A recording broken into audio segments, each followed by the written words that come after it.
안녕하세요, 여러분. 네, 제가 잠깐 기도하고 그리고 오늘 말씀 증거하는 시간 갖겠습니다. 하나님 아버지 감사합니다. 어, 하나님 우리가 지금 사순절 기간을 보내고 있습니다. 벌써 5주차가 되었네요, 하나님. 하나님 오늘도 하나님 우리가 주님의 고난에 대해서 알기를 원합니다. 하나님 우리가 주님의 고난에 대해서 더 잘 알게 될 때 하나님 그것이 우리에게 큰 유익을 가져다 줌을 압니다.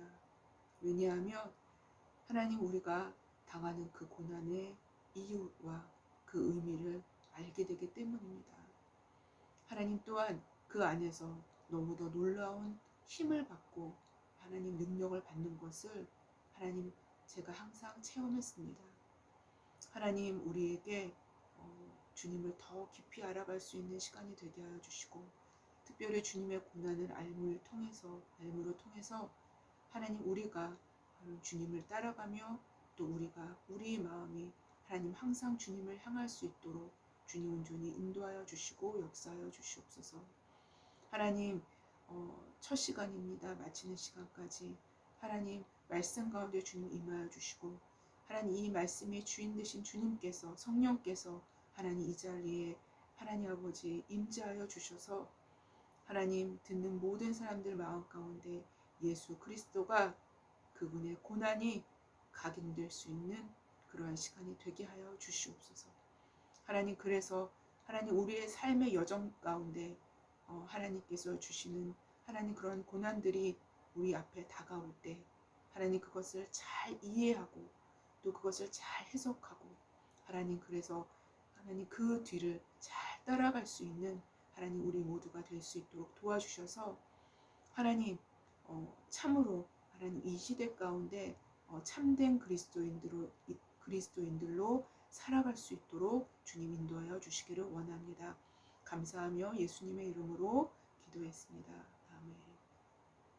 네, 여러분 오늘은 사순절 5주차죠. 네, 그래서 이제 제가 이제 사순절 기간을 맞춰서 고난의 설교를 하고자 했기 때문에 이게 시간별로 이렇게 맞춰지는데 오늘은 좀 양이 많게 됐습니다. 그래서 오늘은 본문이 좀 길어요. 네, 근데 본문이 길지만 제가 다 한번 읽어보는 시간을 갖겠습니다. 그래서 오늘의 말씀의 제목은 버림받음입니다. 네, 그리고 본문은 마태복음 26장 그 다음 구절이죠. 47절부터인데요. 저번 주에 마지막 구절이 46절이었습니다. 그래서 제가 연결이 되기 때문에 46절부터 읽겠습니다. 오늘 본문은 47절부터고요. 47절부터 68절까지입니다. 네, 그래서 조금 길지만 제가 한번 읽어보는 시간을 갖겠습니다. 네, 말씀을 갖고 계시는 분들은 눈으로 따라 읽어주시기를 바랍니다. 46절 일어나라 함께 가자 보라 나를 파는 자가 가까이 왔느니라.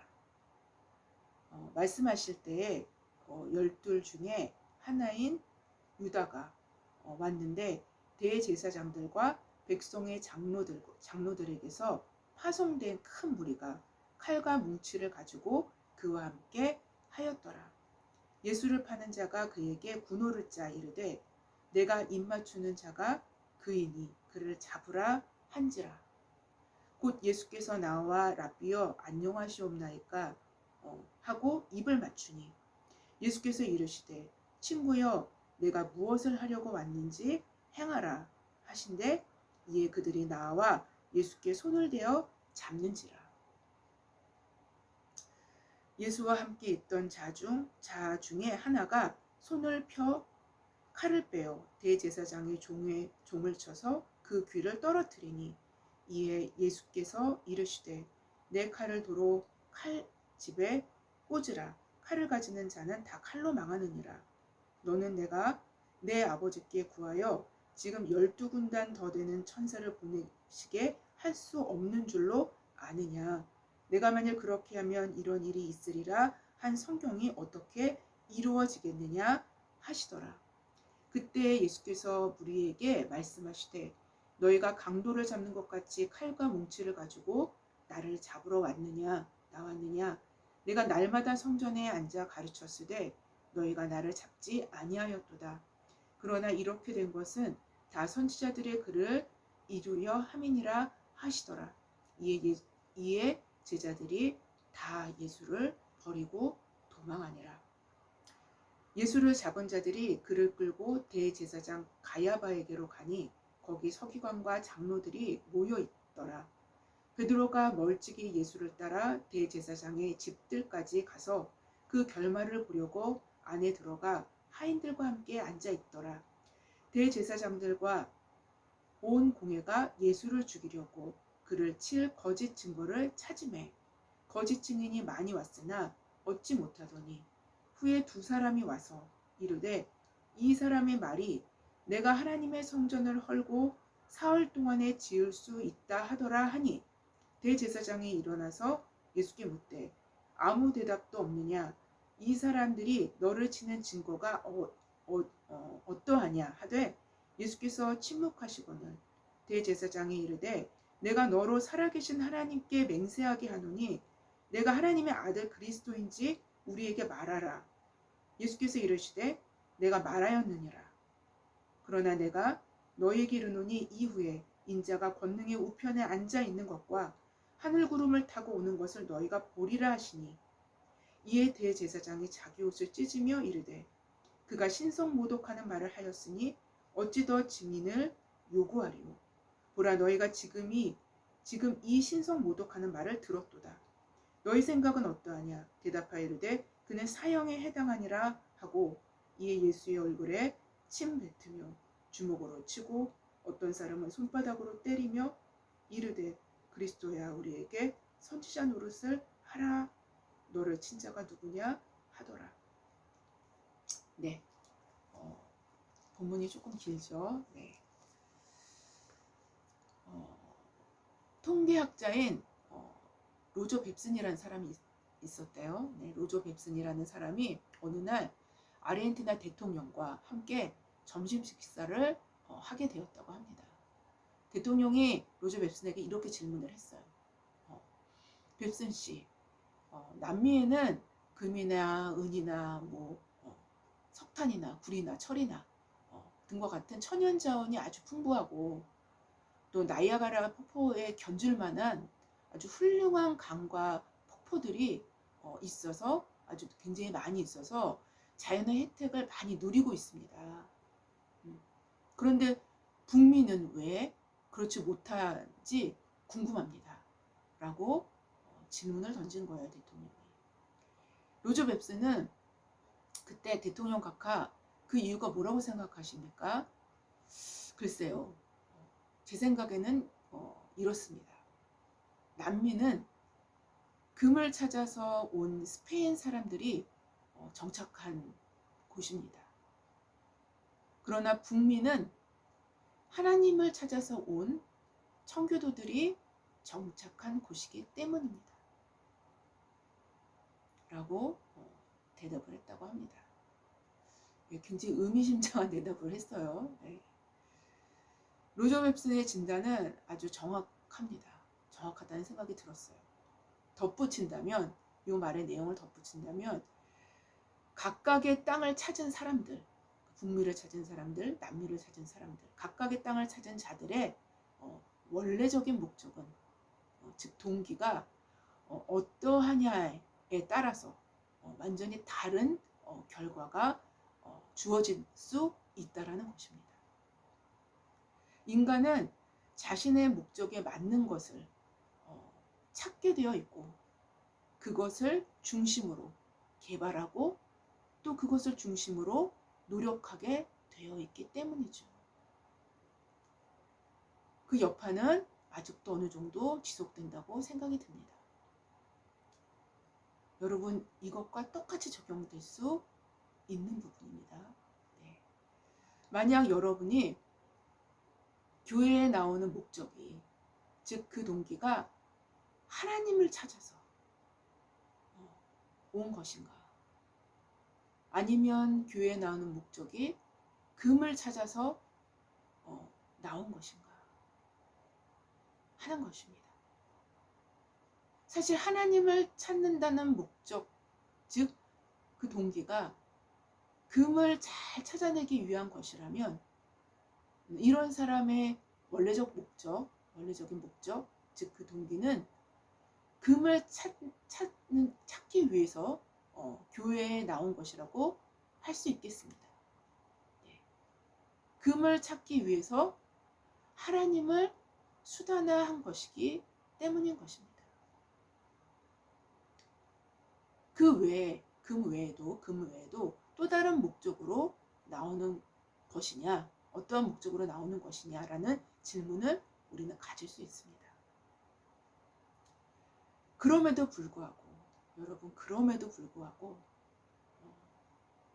교회에 나오는 것이 축복일 수가 있는 것은 하나님은 이들에게조차도 진리를 비추사 이 사람의 은밀한 목적을 비추어 주실 때 그 비추심에 정직하게 반응만 한다면, 그 사람이 정직하게 반응한다면 그는 성도의 정상적인 궤도에 들어서는 축복을 받게 됩니다.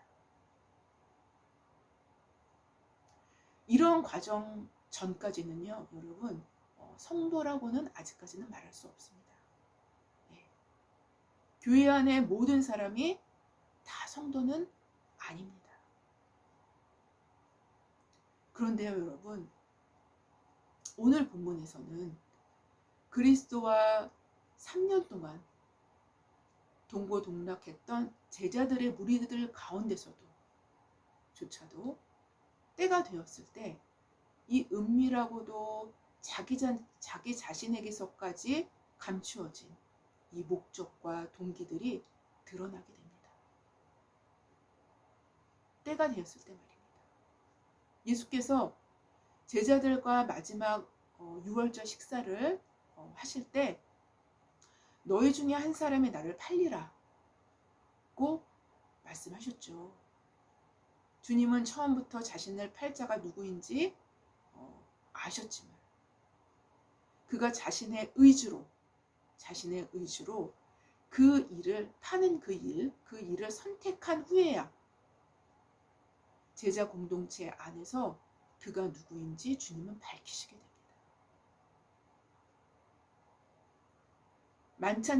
만찬을 열기 바로 직전에 유다는 은 30에 예수님을 팔게 되죠. 그리고 만찬 때 예수님이 이 말씀을 하신 거예요. 은 30을 받았다라는 것은 자신의 의지를 확정했다는 의미를 갖습니다. 돈을 받는다라는 것은 확정적 의미를 갖습니다.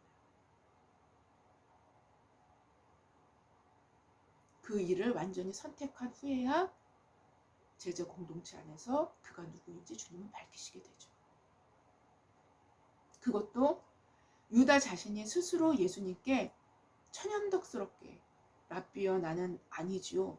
다 제자들이 너희들이 나를 이 중에 한 사람이 나를 팔리라 말씀하실 때 제자들이 주님 나는 아니죠. 주님 나는 아니죠. 주님 나는 아니죠. 막 이렇게 제자들이 막 너무 두려워서 막 이렇게 질문을 할 때 유다도 옆에서 주님 나도 아니지요. 이렇게 얘기를 한 거예요. 랍비여 나는 아니지요. 라고 물을 때 유다가 내가 말하였도다 라고 답하십니다. 바로 예수께서 유다에게 말씀하신 직후에 유다는 제자 공동체에서 빠져나와서 모습을 감추게 됩니다. 요한복음에서 요한은 유다가 그 조각을 받고 곧 나가니 밤이러라 라고 기록을 합니다. 요한복음은 조금 더 자세하게 설명을 하죠. 그래서 예수께서 떡 한 조각을 찍어서 주는 사람, 그 사람이 예수를 팔자라고 예수님 말씀하셨는데 그거를 이제 유다가 받고 난 다음에 떡 한 조각 받고 난 다음에 밖으로 나갔다라고 요한복음은 설명을 합니다. 그때 나갔을 때 밤이러라 라고 요한은 기록을 합니다. 네, 바로 현실적이면서도 그때 실제로 밤이었죠. 네, 저녁 식사였기 때문에 실제로 밤이었으면서도 또 굉장한 상징적인 의미를 갖고 있는 말씀이라고 말씀드릴 수 있습니다. 바로 밤에 제자 공동체를 떠난 유다는 행방이 묘연하다가 예수님과 제자들만이 아는 그 아지트 같은 그 곳이 바로 그 곳이었어요. 아지트와 같은 항상 잘 가시는 장소로 대제사장들과 백성의 장로들에게서 파송된 큰 무리, 즉 칼과 뭉치를 들고 온 자들을 이끌고 갑자기 유다가 나타나게 됩니다. 바로 예수님의 잡히심은 자신의 제자 중에 한 사람에 의한 배반과 버림받음의 결과였습니다. 또한 그의 잡히심으로 말미암아 두려움이 증폭된 제자 공동체는 더 이상 예수의 제자로 불려질 수 없을 만큼 예수님을 모두 버리고 흩어지게 됩니다. 수제자 베드로는 일의 결말을 보려고 공회까지 쫓아가게 되었지만 오히려 저주하며 맹세까지 하는 부인을 하게 되므로 더욱 철저하게 예수님을 버리게 됩니다. 예수님의 십자가를 더욱 십자가되게 하는 것은 바로 버림받음에 있는 것입니다. 이런 버림받음이 얼마나 잔인했던지 누가는 이렇게 기록합니다. 유다야, 내가 입맞춤으로 인자를 파느냐. 유다에게서 받은 간교함에 버려진 것, 베드로에게서 받은 저주하며 맹세되어지는 버려짐, 그리고 모든 제자들에 의해서 남김없이 주님은 내버려지게 됩니다.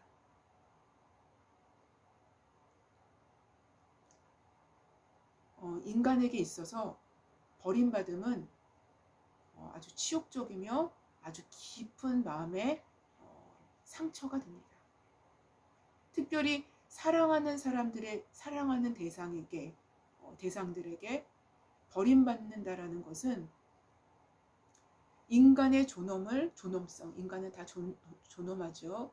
인간의 존엄성을 스스로 파괴해버리는 일들을 행하게끔 만들어지게 됩니다.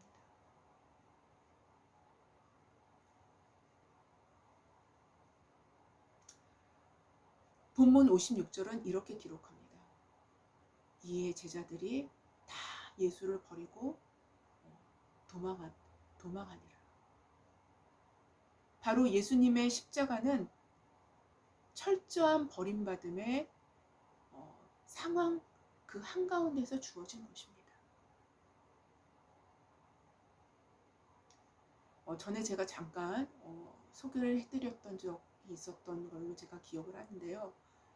보네포가 요 고난과 버림받음에 대해서 글을 적은 것이 있어요. 그분의 책을 보면 제가 다시 한번 소개를 한번 해드릴까 합니다. 고난과 버림받음은 동일한 것이 아니다. 예수는 고난 속에서 실제로 찬사를 받는 그리스도가 될 수 있었다. 고난은 세상의 모든 동정과 감탄을 받을 수도 있다. 그러나 예수는 고난 속에서 버림받은 그리스도다. 버림받는 것은 고난의 모든 가치와 영예를 박탈한다. 버림받는 것은 고난을 치욕스럽게 만든다. 고난과 버림받는 것은 예수의 십자가를 요약하는 표현이다. 십자가의 죽음은 버림받은 자로서, 쫓겨난 자로서 고난을 받고 죽는다라는 것을 뜻한다 라고 보네퍼는 기록을 합니다.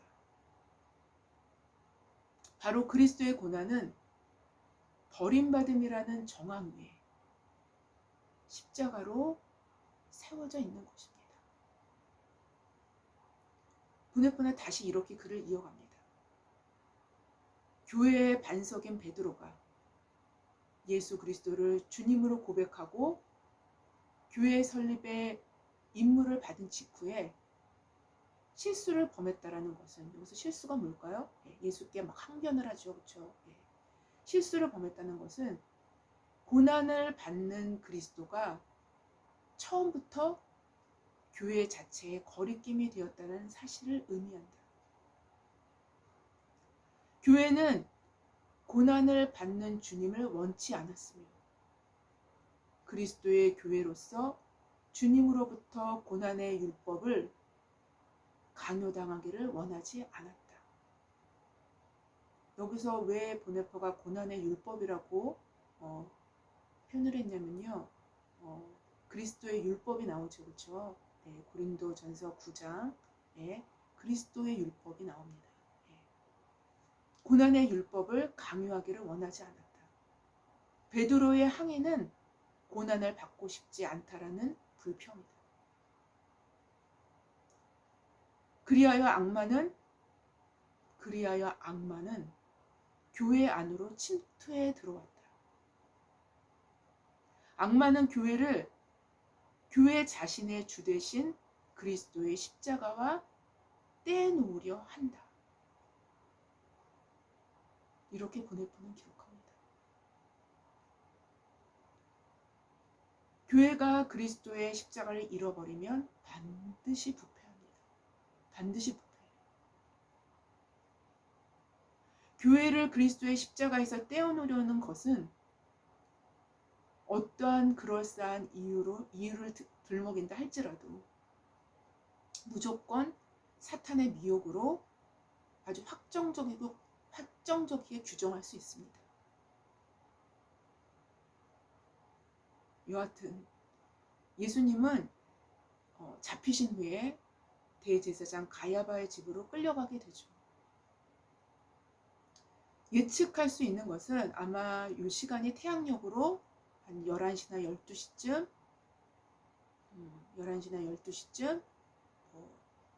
11시 전후쯤 그때쯤 되었을 것이라고 생각이 듭니다.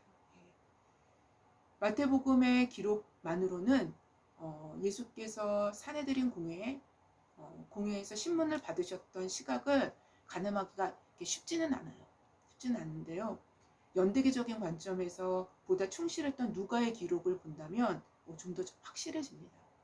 바로 누가복음 22장 66절에 나리샘에 공회가 열렸다고 표현이 돼요. 나리샘에.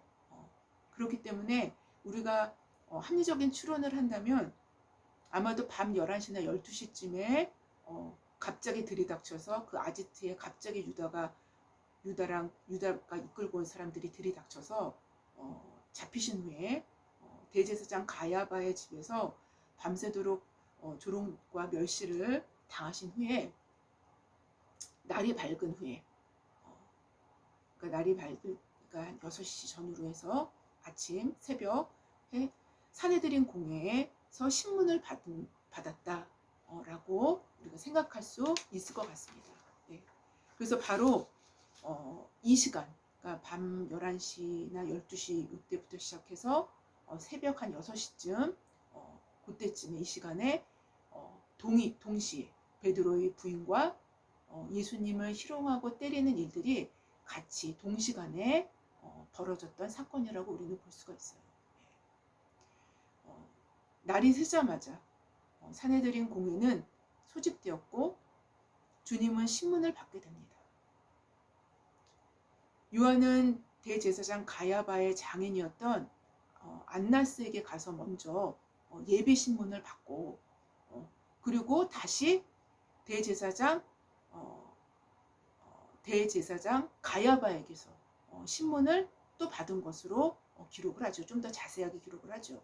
네, 그래서 둘 다 대제사장이었는데 요 안나스는 가야바의 장인이었어요. 그래서 요 사람이 예수님을 핍박하고 모해하는 장본인이었습니다. 네.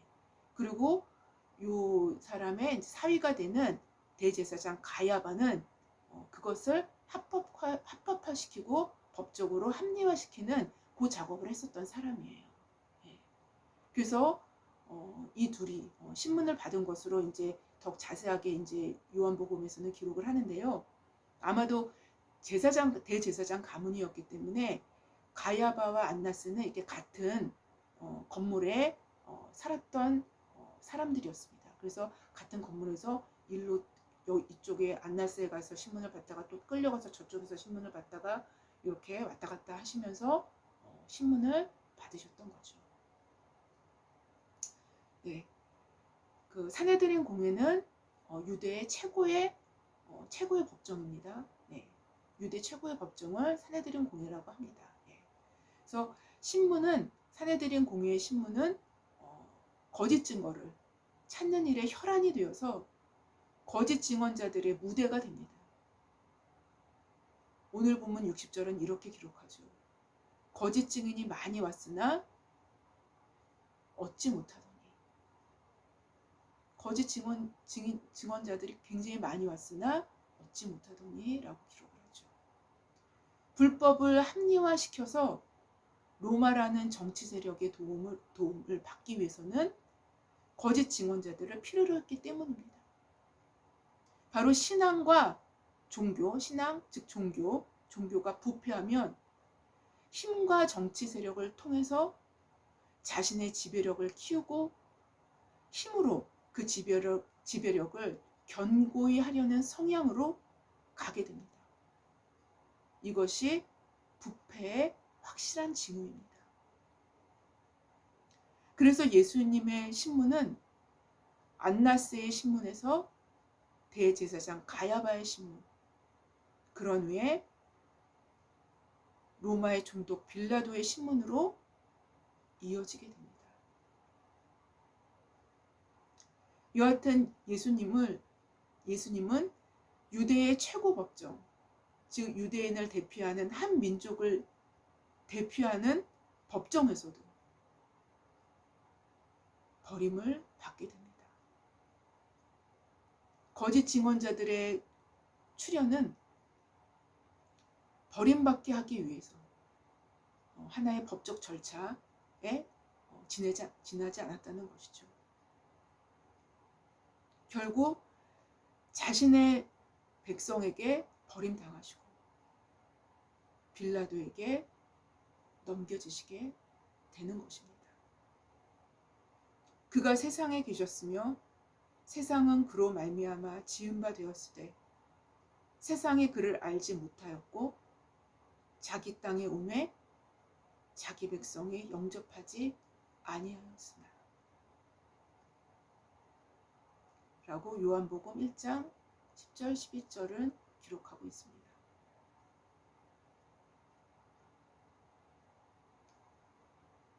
신문의 내용을 우리가 한번 살펴볼 필요가 있는데요. 신문의 내용 중에 우리는 두 가지 내용을 살펴볼 필요가 있습니다. 첫 번째는 증언자, 그리고 두 번째는 예수님 스스로의 증언에 대해서 두 가지를 한번 우리는 살펴볼 필요가 있어요. 첫째, 산헤드린 공회 신문 중에 예수를 치는 거짓 증인들의 증언이 다 끝난 후에 굉장히 많은 거짓 증언자들이 막 들어왔었죠. 네, 후에 마지막으로 두 사람이 더 증언을 하게 됩니다. 본문 61절에 그들이 말하기를 이 사람의 말이 내가 하나님의 성전을 헐고 사흘 동안에 지을 수 있다 하더이다 라고 증언하게 됩니다. 여러분, 이 증언이 사실일까요? 거짓 증언일까요? 네, 사실입니다. 이 증언은 거짓 증언이 아닙니다. 이 증언은 요한복음 2장에 아주 잘 기록이 되어 있어요. 그러나 주님의 말씀을 왜곡해서 잘못 받아들인 것입니다. 그런데도 아주 묘하게 결국 그 왜곡된 받아들임으로 이 예언이 성취가 되는 것입니다. 요한복음 2장 19절에 주님은 이렇게 말씀하셨어요. 성전 청결 작업을 막 하시면서 네, 네, 그러면서 마지막 부분에 말씀을 하시죠. 너희가 이 성전을 헐라 내가 사흘 동안 일으키리라 라고 친히 말씀하십니다. 그때 유대인들이 이르되 이 성전은 46년 동안 지었거늘 내가 3일 동안에 일으키겠느냐 라고 반문을 하죠. 성전은 여러분 성전이 무엇일까요? 성전은 하나님의 임재의 장소입니다. 하나님의 임재의 처소입니다. 성전은 그것의 상징입니다. 바로 그리스도는 이 땅에 하나님 자신이 육체를 입고 임재하신 거예요. 임마누엘의 그 자체이십니다. 그분. 너희가 이 성전을 헐라 내가 사흘 동안 일으키리라 라는 말씀은 바로 자기 자신에 대해서 말씀하신 거예요. 예수님께서. 성전된 그분의 육체로 십자가와 부활을 이루실 것임을 예언한 것입니다. 바로 산헤드린 공회에서 예수님을 정죄하기 위해서 동원된 두 사람의 증언의 내용이 도리어 그 증언의 내용을 성취케 하는 도구로 사용되어졌음을 우리는 확인할 수 있습니다. 두 사람이 의도한 대로 그 증언은 정죄의 증언이 사실상 될 수 없었던 겁니다.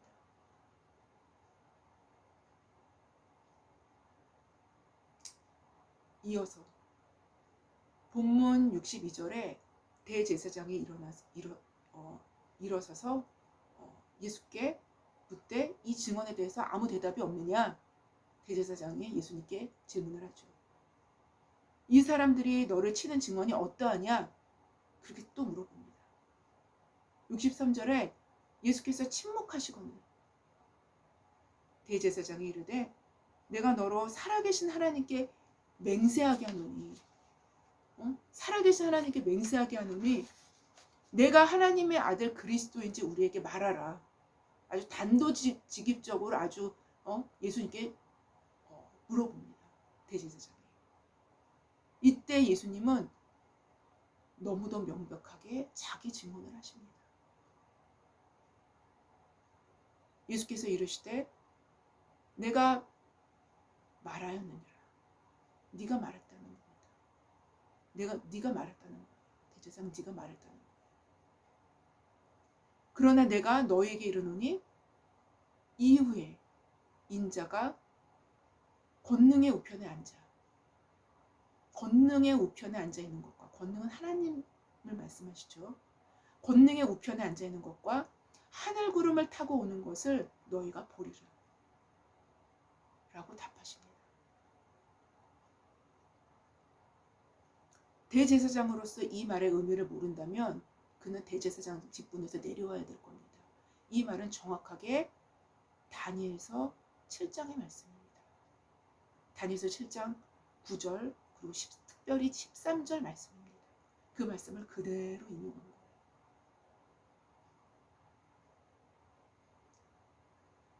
자신의 백성에게 버려지시기 전에 버림받기 전에 예수님은 자신이 누구인지 분명히 밝히십니다.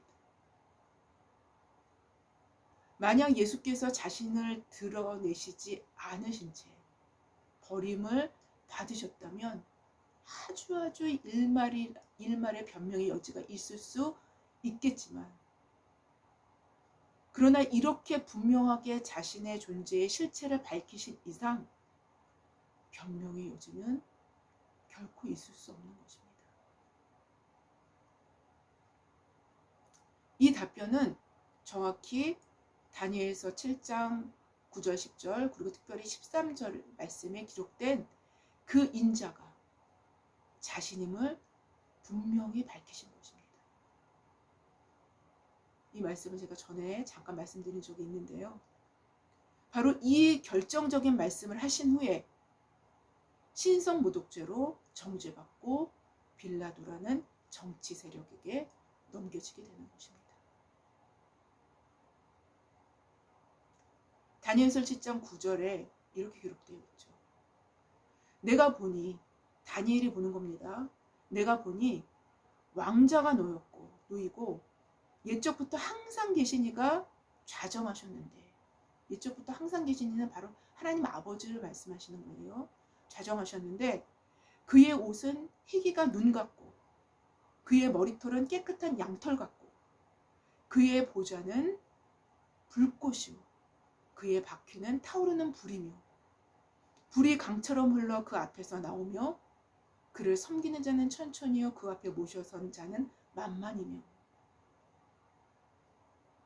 심판을 베푸는데 책들이 놓였더라. 심판주로서의 하나님 아버지를 설명하고 계시는 것입니다. 그 환상을 본 거예요, 다니엘이. 근데 사실 이 본문을 여기에서는 다니엘이 보았던 이 보좌는 하나가 아니었더라는 것이죠. 왜냐하면 다니엘서 이 본문에 내가 보니 왕자가 놓이고 그래서 이 왕자는 한국어나 영어 성경 번역으로는 단수로 되어 있지만 히브리 원래 원본 성경은 복수로 되어 있습니다. 보좌들로 표현되어 있습니다. 보좌들. 사실상 유일하신 참 하나님을 섬기는 유대인들로서는 당황케 하는 본문이 아닐 수 없어요. 이거 본문 자체가 너무 당황스럽고 이거 해석이 안 돼요. 걔네들한테. 왜? 유일하신 참 하나님이신데 보좌가 복수형으로 되어 있다는 겁니다. 히브리 원어를 보면. 보좌는 유일하신 하나님의 권세와 영광과 절대 주권을 상징하는 게 그 보좌입니다. 보좌. 그러나 우리는 다니엘서 7장 9절 본문이나 다윗의 시편 110편의 말씀을 통해서 알 수 있는 것은 유일하신 참 하나님, 즉 하나이신 하나님은 그 하나이신 하나님이라는 그 의미는 단수성이라기보다는 일치성을 갖고 있습니다. 일치성. 그런 의미를 갖고 있다고 말씀드릴 수 있어요. 여기에는 삼위일체 하나님의 비밀이 숨겨져 있는 것입니다. 바로 예수님이 이런 거를 다 말씀하시는 거예요. 그리고 대제사장인 가야바가 이걸 몰랐겠어요? 당연히 알죠. 바로 이 자리에서 마지막 신문의 바로 이 자리에서 결정적인 대답을 하시는 거예요. 결정적인 질문을 하시는 거예요. 다니엘은 7장 13절에서 환상을 이어갑니다. 내가 또 밤 환상 중에 보니 인자 같은 이가 하늘 구름을 타고 와서 옛적부터 항상 계신 이에게 나아가 그 앞으로 인도되매. 바로 그 복수형의 그 보좌의 또 한 보좌의 주인은 바로 예수 그리스도라는 겁니다. 그에게 권세와 영광과 나라를 주고 모든 심판권을 하나님 아버지께서 예수 그리스도께 위임하시는 겁니다. 그 장면을 다니엘이 본 거예요. 바로 그 장면을 다니엘이 본 환상을 예수님께서는 지금 이 대제사장 앞에서 증언하시는 겁니다.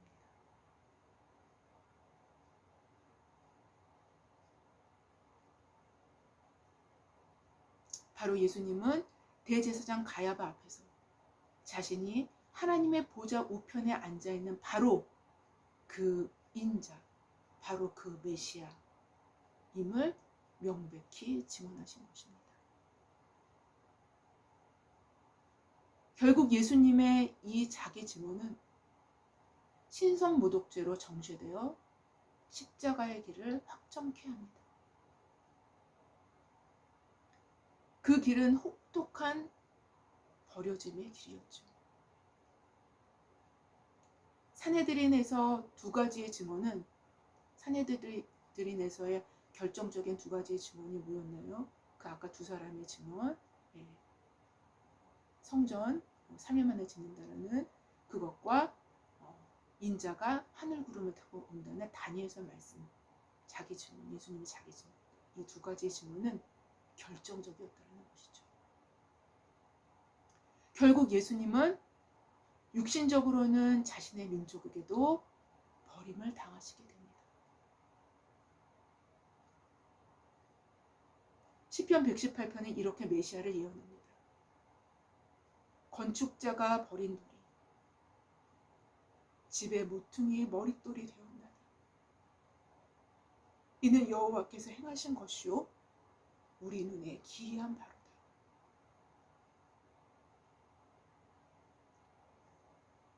건축자는 뭐예요? 건축자는 가장 전문가죠. 집을 짓는데. 바로 이 종교적인 측면에 있어서 신앙적인 측면에서 건축자가 뭐예요? 대제사장이잖아요. 그렇죠? 바로 그런 의미를 담고 있는 겁니다. 바로 그리스도는 인류에게 새로운 기초를 놓으시기 위해서 버린 돌이 되신 것입니다. 이 기초돌 위에, 이 머릿돌 위에 세워지지 않는 것은 결국 모두 파괴될 것입니다.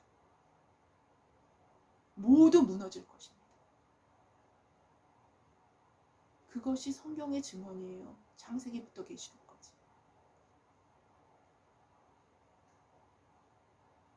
특별히 계시록에 그런 부분을 많이 담고 있습니다. 이 기초돌 위에, 이 머릿돌 위에 세워지지 않는 것은 결국 다 무너지고 파괴될 것입니다. 여러분의 고난이 잔인하게 느껴질수록 하나님은 사실상 여러분의 삶 가운데 더욱 놀랍고 중요한 일들을 행하시고 계시는 중인 것입니다. 여러분 그렇게 믿으셔도 좋아요.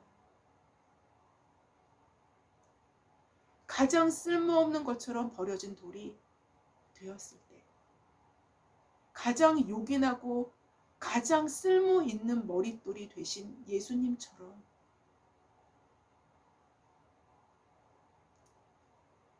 어떠한 상황에서도 하나님의 선하심을 온전히 믿으며 또 버린 돌 대신, 그래서 기초돌, 모퉁이 돌이 대신 예수님만 의지하는 저와 여러분이 되시기를 주님의 이름으로 기도합니다. 제가 잠깐 기도하고 마치겠습니다. 하나님 아버지 감사합니다. 오늘은 주님께서 신문을 받으시는, 주님께서 버리심을 당하시고 신문을 받으시는 내용으로 성경을 쭉 따라왔습니다. 하나님 아버지, 말씀을 읽을 때, 예수 그리스도의 순환을 생각할 때, 그분의 버리심을 생각할 때, 그분의 십자가를 생각할 때 하나님 너무 많이 이해가 됩니다. 하나님 우리의 삶도 해석되고 하나님 그래서 너무나 감사할 수밖에 없습니다. 하나님 아버지, 어떤 상황에서도 주님께서 우리 가운데 깨달음의 은혜로 우리를 붙드시고 우리의 삶을 붙드실 줄 믿습니다. 하나님, 그리스도의 고난에 동참하는 것 자체가 축복입니다. 그것이 축복입니다. 그리스도의 고난에 동참하는 것 자체가 그것이 축복입니다. 하나님, 그것이 축복입니다. 하나님, 우리의 내면이 전적으로 이것에 동의할 수 있도록 하나님 우리를 만들어 주시기를 원합니다. 아직까지 미동이 된 부분이 있다면 하나님 그것 또한 동의되어질 수 있도록 주님 우리 가운데 함께하여 주시옵소서. 감사하며 예수님의 이름으로 기도했습니다. 아멘. 감사합니다.